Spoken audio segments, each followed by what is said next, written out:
Hello ladies and gentlemen, cats, lizards, monkeys, whomever you may be. My name is Venexis, this is SkySaga, and in this video we are going to be taking a quick look at the features coming in Alpha 10. Now, because Alpha 10 is such a huge update, on the left and down in the description you'll find links to take you straight to various bits of content. But for those of you who don't care about that and want to see everything, let's jump straight in. First up, we have the tutorials and lore. And when you first load up Alpha 10, you'll be thrown into the middle of the Shattering. And whilst running through the streets filled with destruction and chaos, you'll be taught the basic mechanics of SkySaga, and introduced to some of the characters that will be your guides during your time in Alpha 10. Now, to make these introductions even more special, Radiant Worlds have added cutscenes and voice acting to really bring the game to life. There are still so many questions. The Shattering. How can we stop it? What caused it? Where did it come from? Now, after you've managed to make your way to safety and made your character, you'll travel to the newly redecorated City of Last Light, where you'll go about completing the rest of the tutorial quests.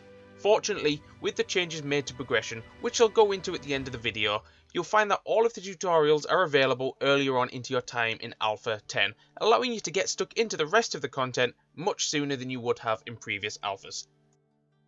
Next up is character customization, and Radiant Worlds have really spoiled us on this one. Not only have there been additions to the hairstyles available, but there are now also entirely new beauty regimes to spruce up your character. You now have access to jewellery such as earrings and veils, facial markings, and, for the felines out there, fur patterns. There are beards, absolutely magnificent beards, although let's be honest, there's already one beard in the community that we simply can't beat. But with that being said, if that wasn't enough already, you also have different face types for each race, so if you feel like you want to be a friendly kitty or an angry one, you can go do that. With all these new additions, you're going to be seeing a lot more variety in the characters running around, and you now have a chance to make a character truly unique to yourself. Although, if that really wasn't enough for you, there are also new pieces of equipment to earn, such as new settler gear, unique pickaxes, and, my personal favourite, a replacement for the flying pack in the form of an amazing jetpack. Now, onto the UI. The biggest change with the UI comes with the Atlas, which brings with it a much easier means of accessing all of the different types of content in the game. On the Atlas, you'll have quick access to your home islands, your blueprints, photos, adventures, the build-offs and featured islands. Instead of having to navigate multiple menus, you can now simply click one hotkey to bring up the Atlas, allowing you to get to where you want to be in a mere couple of clicks. To quickly go over the other additions to the UI, you now have movable UI windows, customizable key bindings, a new global store that features those unique snazzy pickaxes, a motion sickness button that will help players who find themselves suffering from motion sickness while playing, and you'll be able to find this under the accessibility drop down in the options menu.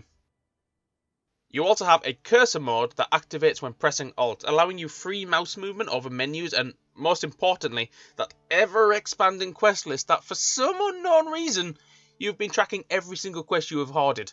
Maybe that's just me. And finally,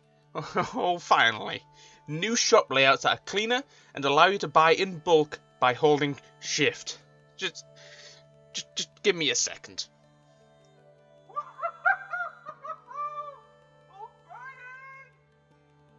Oh, I just had to get that on my system. I've spent so long left clicking to buy pink blocks. It's finally over. But, you know what else is over? UI. Let's get on to crafting. The changes made to crafting are significant as well.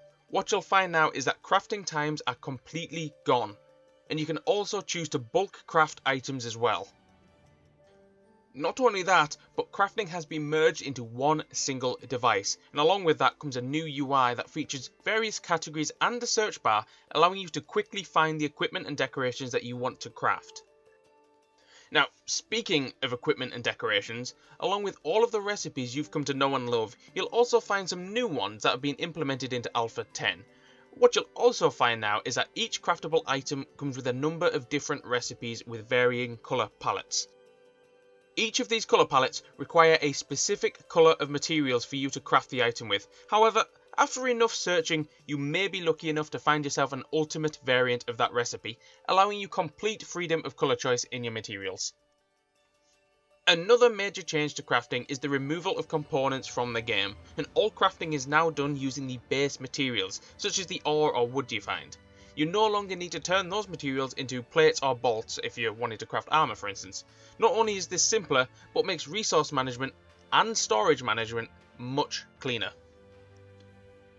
We're also seeing a brand new crafting device, the Firework Factory, and as you would expect from the name, this lets you craft fireworks from a variety of materials, and in this case, some set materials and mystery materials.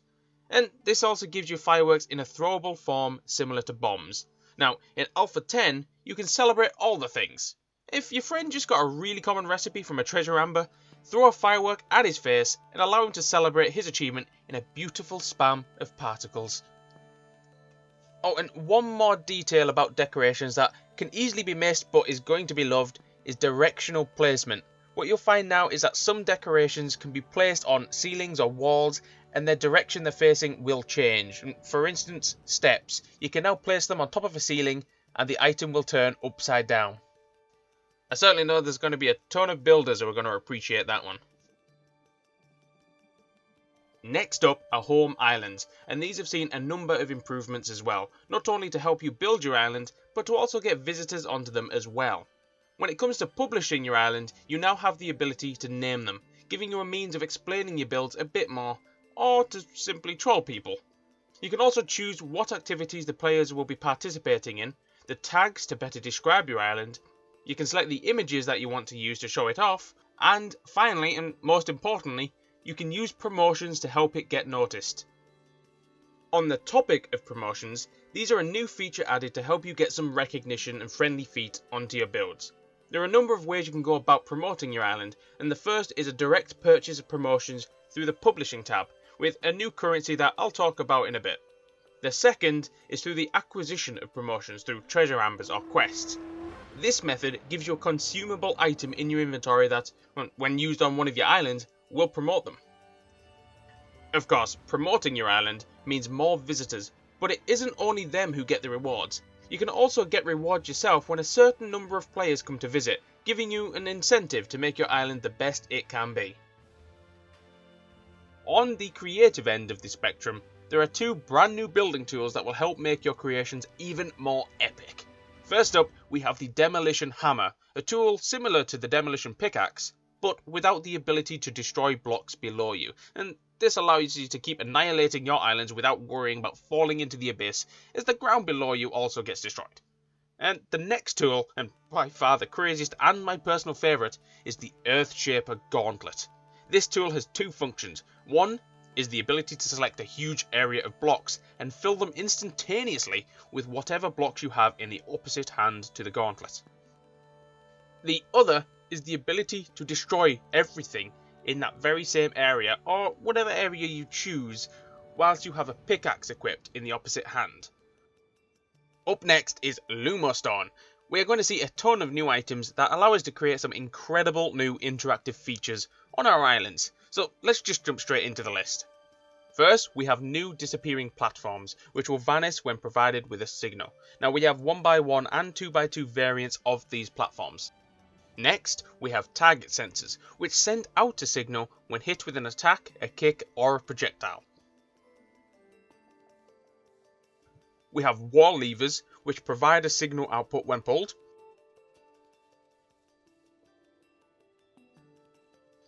We have 3D letters, which allow you to add text to your islands, which light up when provided a signal. Next, we have exploding barrels, which do exactly what they say on the tin. Upon receiving a signal, being hit with a projectile, or being attacked, the barrel will explode after a short delay, dealing damage in an area and knocking back anyone within the radius. And they'll also respawn after a few seconds, although as a warning, exploding a barrel on your private island will cause damage to the surrounding areas, so make sure they only explode on your published island. To continue on this list, there are relay gates, which send out a signal when receiving one. Sounds simple, but will help massively organise builds that have hundreds of outgoing signals from single pieces of Lumostone, which I've experienced myself, and it will help. Now, animal cages are an incredibly fun new addition which allows you to spawn animals on your island. There are a huge variety of cages to use, so if you want bears or chickens, you can do so. Now, these animals spawn when a signal is sent to the cage, but won't do so if there's already an animal spawned from that cage. What you'll also find is that these do not function on your private island, but will do on your published one. And what you'll see as well, on your private island you will physically see the cage, but on the published one, that will be invisible. Also, as one final point, whilst the animal from a cage is alive, that cage will send out a constant signal. So if you want to make a gladiatorial arena fighting waves of animals before you can escape, you most certainly can. Next are race checkpoints, which when added to your race island will force all people running your race to have to pass through each of those checkpoints before they can finish. So for those cunning people out there who like to find ways around our challenges, I'm going to call checkmate from now on.